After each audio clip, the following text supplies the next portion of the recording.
Muli po, isang pinagpalang araw po sa inyong lahat at sa oras pong ito. Taos puso po akong nagpapasalamat sa ating dakilang Diyos na banal na patuloy pong nagbibigay sa akin ng privilege na opportunity na patuloy pong magamit ng instrumento ng ating Panginoon na makapagbahagi sa inyo ng kanyang mga minsay salita na patuloy pong pagkukuhanan natin ng patnubay at gabay sa ating mga buhay.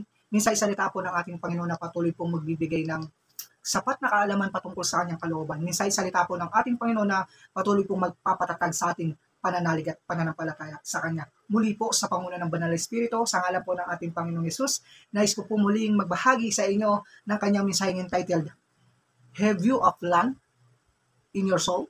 O meron ka bang plano para sa iyong kaluluwa? Ayan po.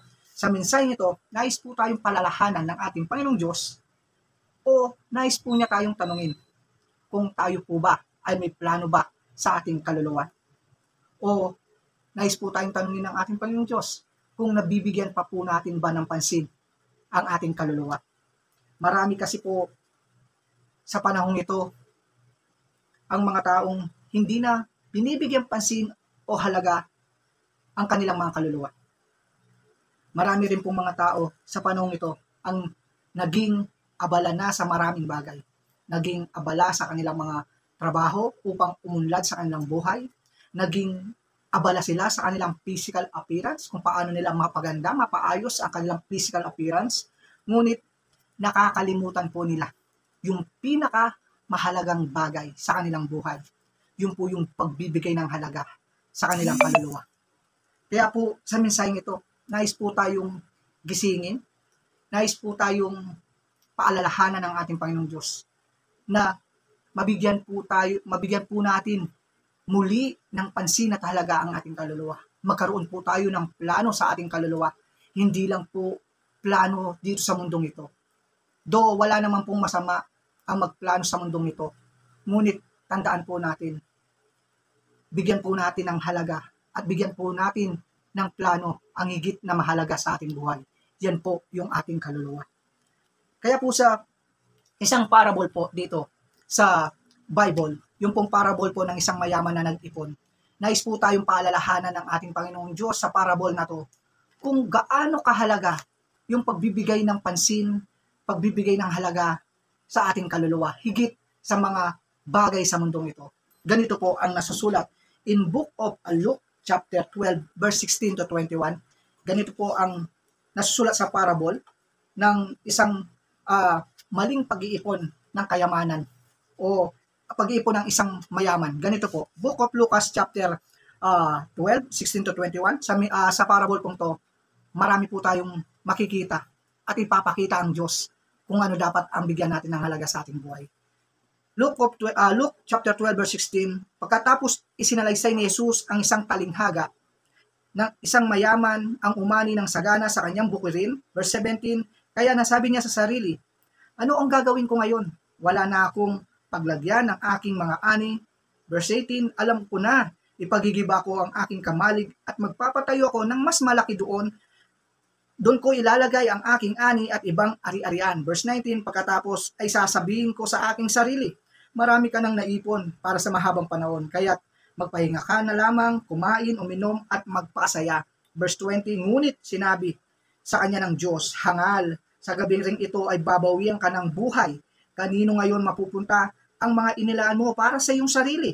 Verse 21, ganyan ang sasapitin ng sinumang nag-iipon ng kayamanan para sa sarili, ngunit dukha naman sa paningin ng Diyos. Ayan po, napakalinaw po sa parable na to kung gaano po ninanais ng ating Panginoong Diyos na mas bigyan natin ng pansin, halaga, yung pinakamahalagang bagay sa ating buhay. Yan po ang ating kaluluwa.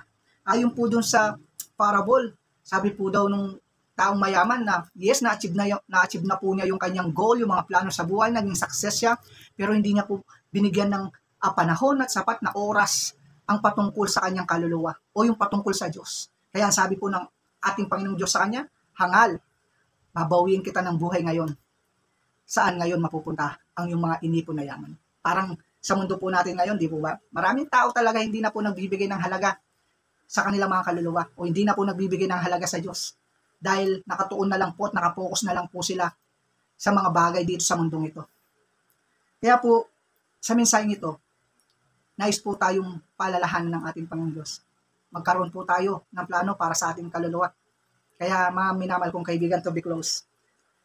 Kaya po, tandaan po natin, hindi lang po sa mundong ito natatapos ang ating buhay.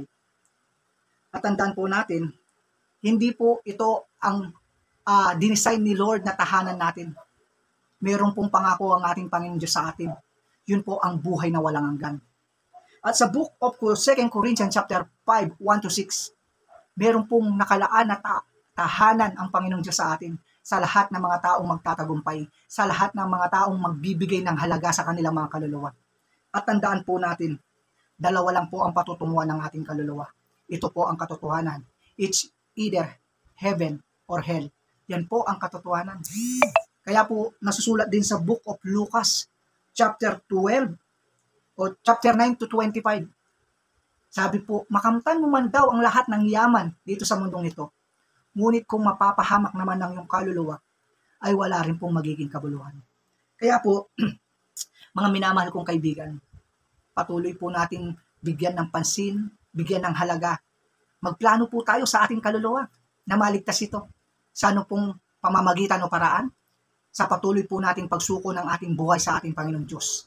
At tanggapin ng Panginoong Yesus sa ating mga buhay bilang Panginoon at ating personal na tagapagligtas. Sapagkat wala pong ibang daan patungo sa kaligtasan, kundi ang Panginoong Yesus lamang. Muli po, patuloy po ako nagpapasalamat sa ating dakilang Diyos na banal for continually giving us a message na patuloy pong mag-aawik at magigising sa atin para mabigyan po natin ng tunay na halaga ang dapat bigyan ng halaga sa ating buhay. Salamat po. Binabalik ko lahat ang papuri, pasalamat, pagdakila sa dakilang ngalan po ng ating Panginoong Diyos at dakilang ngalan ng ating Panginoong Yesus. Amen. God bless all.